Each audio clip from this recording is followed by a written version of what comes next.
France's president blasts social media silencing former President Trump. He says democratic governance online is one of the critical challenges of our time. Trump has rejected an invitation to testify at his impeachment trial. His lawyers say the Democrats' request for his testimony only shows Democrats have a faulty case. And the House kicked Georgia Representative Marjorie Taylor Greene off her assigned committees. She called it a big betrayal by the Republicans who voted to strip her assignments.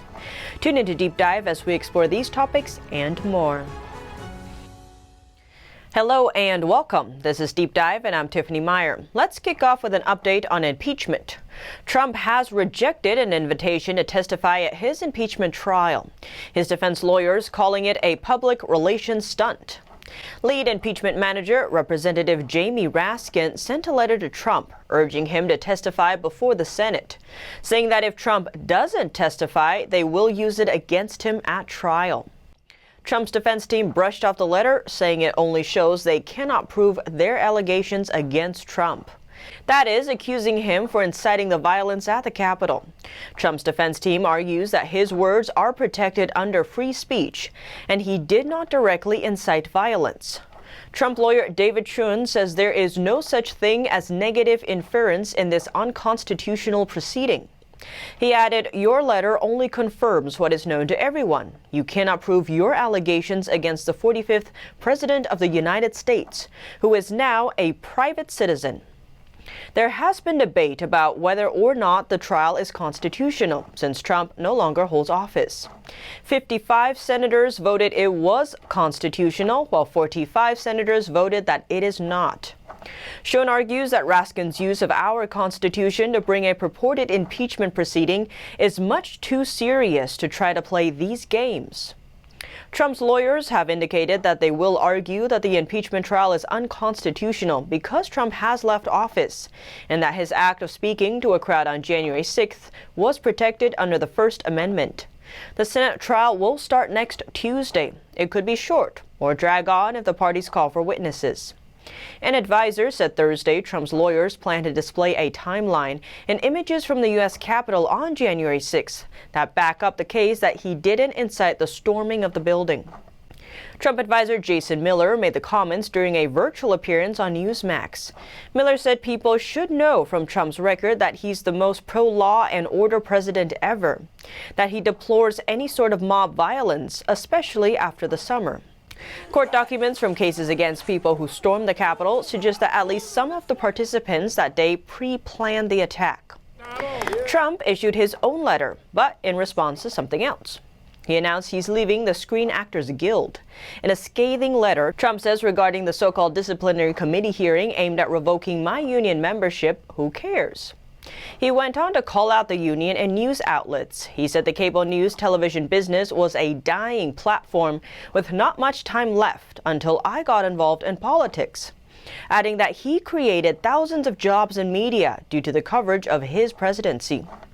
He then tied it into the guilt, calling it a blatant attempt at free media attention to distract from the dismal record as a union. He said the organization has done little for its members and nothing for me, besides collecting dues and promoting dangerous un-American policies and ideas, as evident by your massive unemployment rates and lawsuits from celebrated actors, who even recorded a video asking, "Why isn't the union fighting for me?" Trump went on to say he no longer wishes to be associated with a union, and that the letter serves to inform the union of his immediate resignation. The Guild accused Trump weeks ago of breaking their rules by inciting the attack on the U.S. Capitol and launching a campaign of misinformation against journalists. A committee was supposed to review his case before he resigned. Trump was a member of the union since 1989.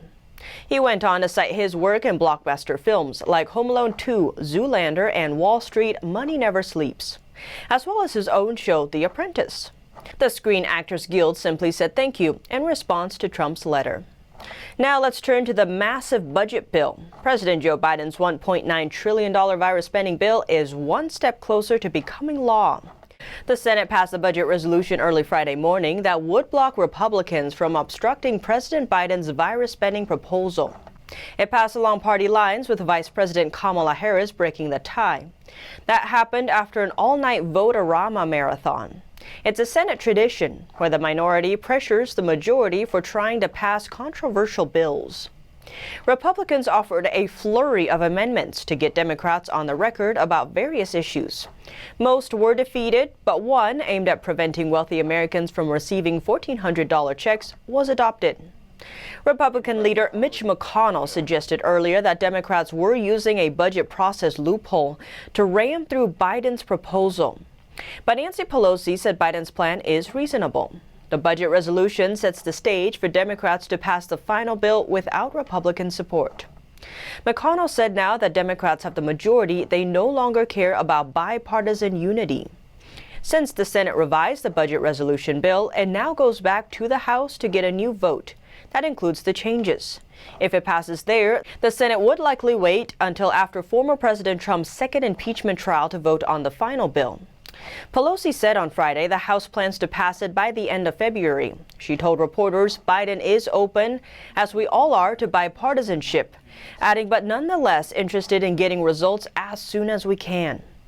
Republicans have spoken out against Democrats using the budget tool to force the package through without support from the other side of the aisle. Now for an update on Representative Marjorie Taylor Greene. The House voted to strip her of her 2 committee posts. The Democratic-backed resolution took aim at the Congresswoman for past online comments and videos. The result came largely along party lines, Republican leadership in the House strongly opposing the vote, others seeing it as further division between the two parties. She called the majority resolution brought against a minority member wrong and unprecedented. Democrats say the action is necessary and says House Republican leader Kevin McCarthy should have taken this step himself. House Majority Leader Steny Hoyer fiercely denounced a campaign poster of Greene's, claiming she was pointing a rifle at Democrat lawmakers. Greene is an advocate of the Second Amendment.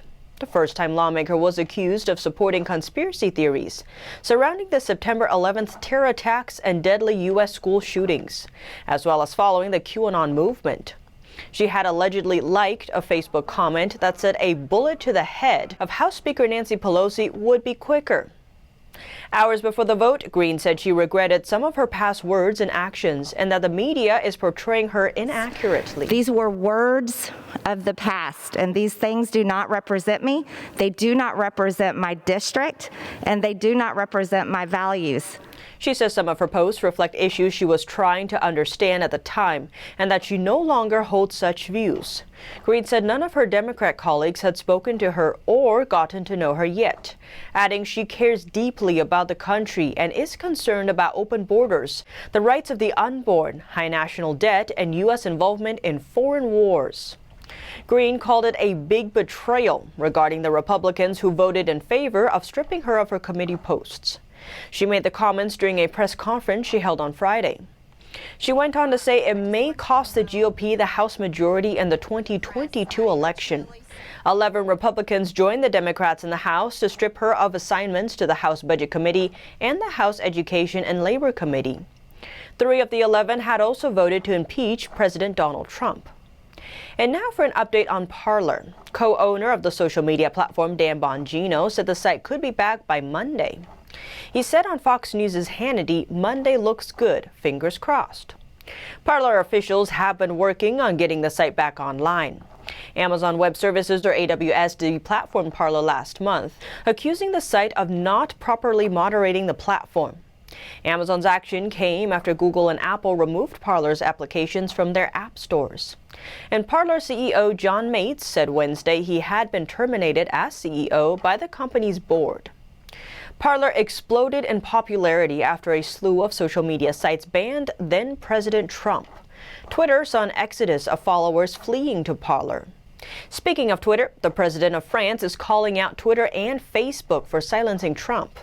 French President Emmanuel Macron says he does not want to live in a democracy where key decisions are decided by private social media networks. Speaking with the Atlantic Council think tank, Macron says more and more of people's lives are taking place online, and that space needs democratic regulation and governance. He weighed in on the Capitol riots and the response by social media platforms like Facebook and Twitter.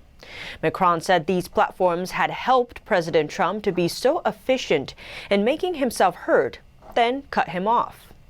Twitter permanently shut down Trump's account, which had 89 million followers.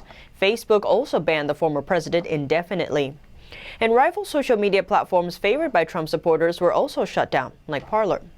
Macron said social media companies should not be making judgments about whether Trump's speech was appropriate or whether Trump should lose his ability to speak publicly thereafter. Macron says these decisions should be made by laws or regulations that are democratically discussed and approved by democratically elected leaders. Other world leaders have also spoken out against the censorship by tech platforms of President Trump. German Chancellor Angela Merkel called Twitter's ban problematic, describing freedom of opinion as an essential right. Members of the French government agreed. The junior minister for European Union Affairs, Clement Beaune, said he was shocked a private company made this kind of decision, something he said should be decided by citizens, not a CEO. Norway's left-wing Labour Party leader added that big tech censorship threatens political freedom around the world, while acting Prime Minister Michael McCormick said he's not one who believes in that sort of censorship. Mexican President Manuel Lopez Obrador and Russian opposition leader Alexei Navalny also echoed the message. Freedom of speech and of the press was one of the cornerstones of America's founding document. And Thomas Jefferson, who played a key role in crafting the Declaration of Independence, was committed to guaranteeing freedom of speech. He once said, "Our liberty depends on the freedom of the press, and that cannot be limited without being lost." But what do you think? Let me know below. Thanks for tuning in to Deep Dive. I'm Tiffany Meier, and see you soon.